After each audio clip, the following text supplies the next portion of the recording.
Halo Prakom Indonesia, edisi kali ini kita akan membahas tentang RPP Sistem Gaji PNS yang baru.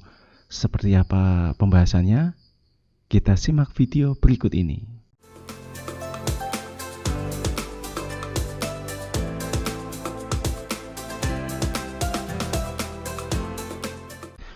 Oke, sekarang kita akan membahas masalah sistem gaji PNS.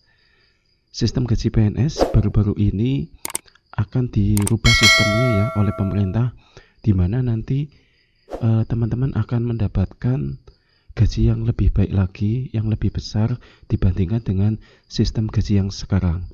Sistem gaji yang sekarang itu sudah menggunakan indeks harga jabatan ya teman-teman.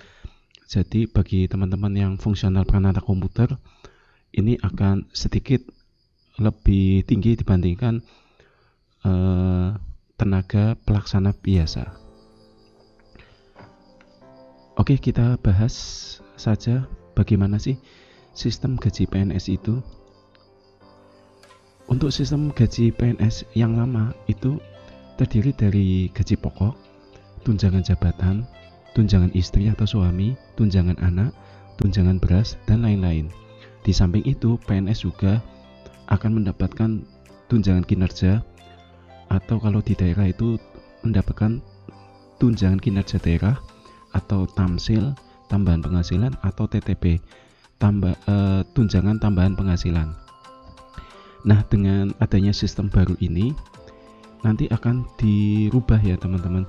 Jadi yang gaji pokok, tunjangan jabatan, tunjangan istri atau suami, tunjangan anak, tunjangan beras, ini akan dilebur menjadi indeks harga jabatan, di mana untuk indeks harga jabatan ini nanti masing-masing jabatan itu beda-beda.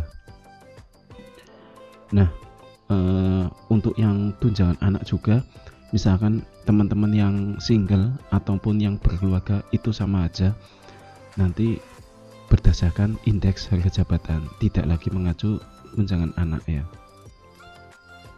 Kemudian nanti di sistem yang baru ini, di samping teman-teman itu mendapatkan gaji sesuai dengan indeks harga jabatan, teman-teman juga mendapatkan tunjangan kinerja dan tunjangan kemahalan.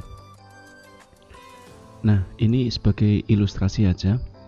Ini saya golongan 3A, peranata komputer mahir, masa kerja sekitar 11 tahun lah. Ini mendapatkan gaji 3,7 juta. Mungkin dengan standar gaji yang baru, yaitu kelas 7, ini akan mendapatkan sekitar 6 juta. Kemudian tunjangan kinerjanya plus tunjangan kemahalan, katakanlah itu kita rata-rata di daerah ya, mendapatkan sekitar 4 juta. Jika sudah mengacu dengan RPP sistem gaji yang baru. Nah, konsekuensinya apa? Teman-teman itu perlu berpikir konsekuensinya dulu ya teman-teman, sebelum memikirkan enaknya. Konsekuensinya nanti dengan adanya sistem gaji yang baru, ini teman-teman tidak akan mendapatkan kenaikan gaji berkala, di mana setiap tahun ini nanti gaji pokoknya akan naik. Tetapi dengan adanya sistem ini, teman-teman gaji pokoknya akan stuck ya, akan tetap dari sekarang sampai nanti. Jika tidak ada kenaikan gaji pokok, maka teman-teman hanya akan mendapatkan indeks harga setara staf biasa. Jadi kalau sudah pensiun, teman-teman kan sudah tidak menjabat lagi, alias tidak mempunyai jabatan lagi. Jadi nanti untuk tunjangan kinerja, tunjangan kemahalan itu sudah tidak punya lagi. Nah, dulu yang misalkan indeks harga jabatannya kelas 10 misalkan, jadi kepala dinas, nanti teman-teman itu hanya mendapatkan harga jabatan setara staf biasa, katakanlah kelas 6 lah. Kelas 6 teman-teman nanti itu belum dikalikan 75%. Jadi misalkan teman-teman pensiun di golongan 4A, masa kerja sekitar 24 tahun dengan gaji pokok 3,9 Rp3.968.300. Maka jika dikalikan 75%, itu katakanlah teman-teman hanya mendapatkan sekitar 3,5 juta aja. Itu pensiunnya. Kalau teman-teman berpikir 24 tahun ke depan, tentunya mendapatkan pensiun dengan nominal segitu itu jauh dari kata layak.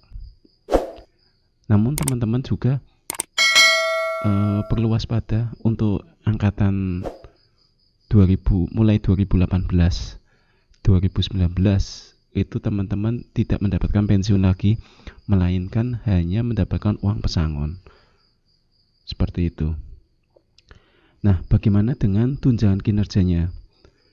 Tunjangan kinerja ini meskipun nominalnya mungkin agak besar ya teman-teman, katakanlah 4 juta, itu nggak mungkin dapat 4 juta secara utuh. Karena apa? Karena nanti penilaian untuk tunjangan kinerja sendiri itu ada penilaian kinerja unit kerja dan ada penilaian kinerja individu. Penilaian kinerja unit kerja itu nanti berkaitan dengan serapan anggaran biasanya.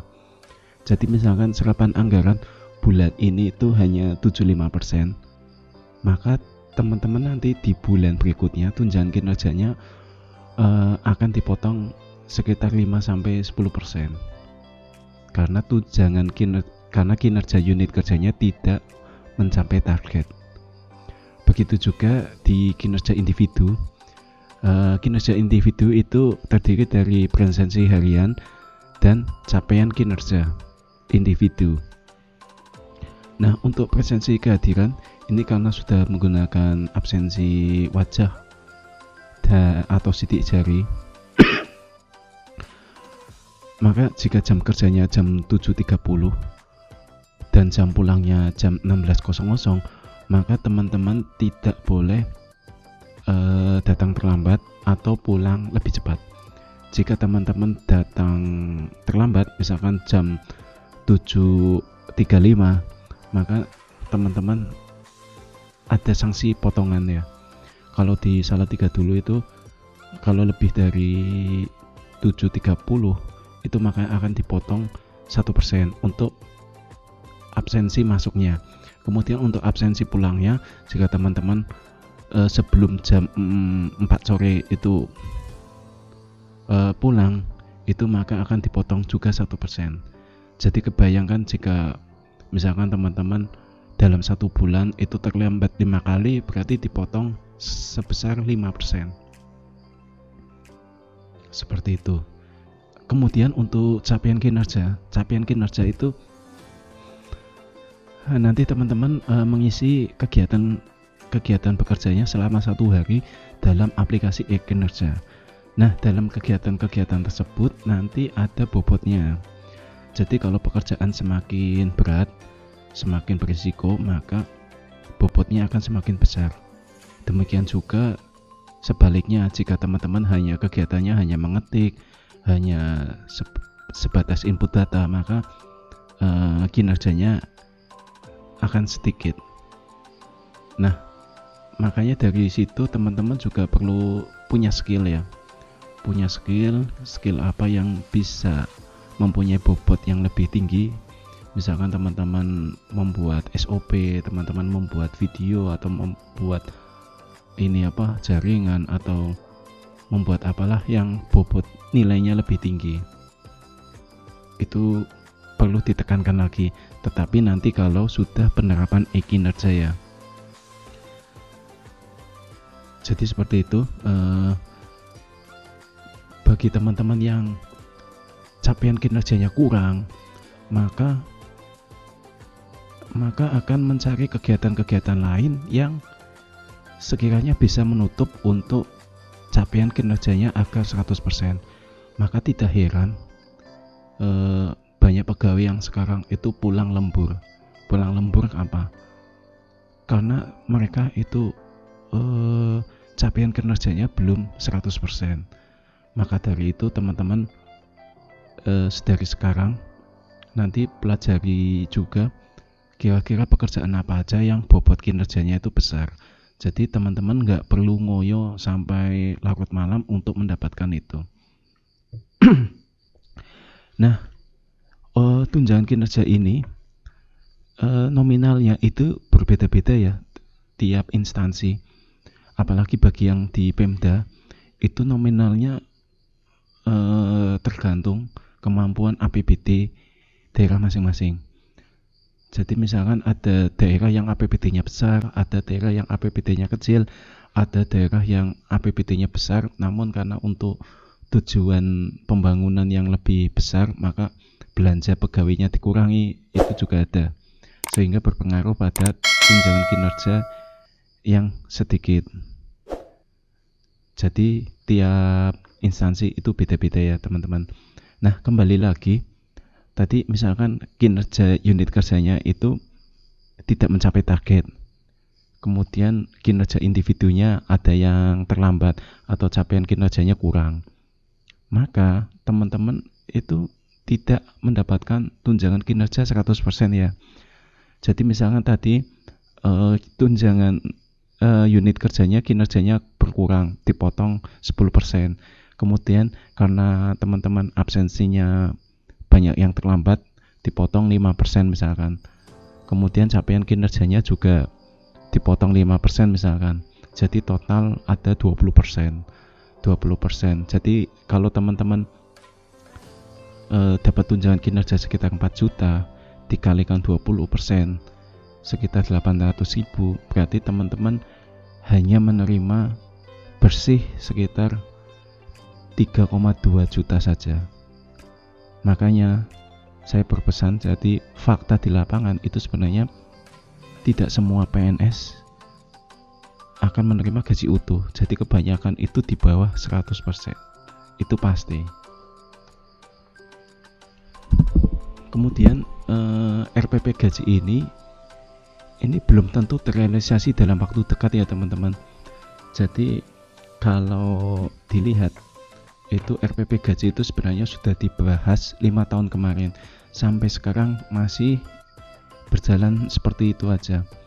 Sampai sekarang kita belum tahu kejelasannya mau direalisasikannya kapan. Namun anehnya untuk aplikasi e-kinerjanya sendiri itu hampir di semua instansi itu sudah menerapkannya. Jadi teman-teman jangan heran ya kalau ada berita tentang aturan kepegawaian itu biasanya nggak ada 1 bulan aturannya sudah diimplementasikan.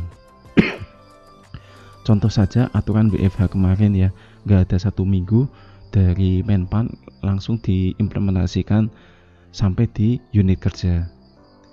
Tapi kebalikannya, jika ada kabar tentang keuangan, misalnya kenaikan gaji, pasti implementasinya lama.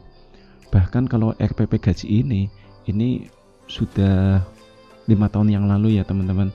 Namun sampai sekarang itu implementasinya kita belum tahu.